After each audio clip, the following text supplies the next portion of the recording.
السلام علیکم، میں ہوں سدرا اسماعیل اور آپ دیکھ رہے ہیں مسلمان ٹی وی۔ خبر شامل کرتے ہیں راولپنڈی سے۔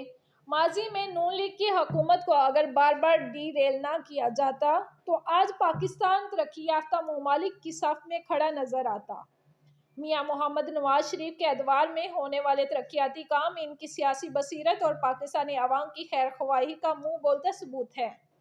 ان خیالات کا اظہار پاکستان مسلم لیگ نون پی 16 خواتین ونگ کی جنرل سیکرٹری مسز خرم ملک نے اپنے دفتر واقع میلاد نگر رتا امرال میں روزنامہ مسلمان سے خصوصی گفتگو کرتے ہوئے کیا۔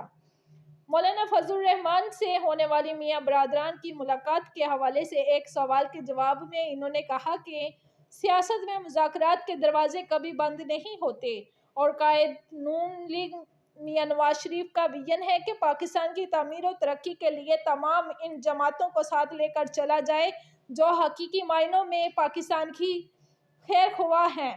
انہوں نے مزید کہا کہ آنے والے الیکشن کے لیے ہماری پارٹی بھرپور تیاریوں میں مصروف ہے اور انشاءاللہ نہ صرف وفاق بلکہ چاروں صوبوں میں نون لیگ حکومتیں بنائے گی۔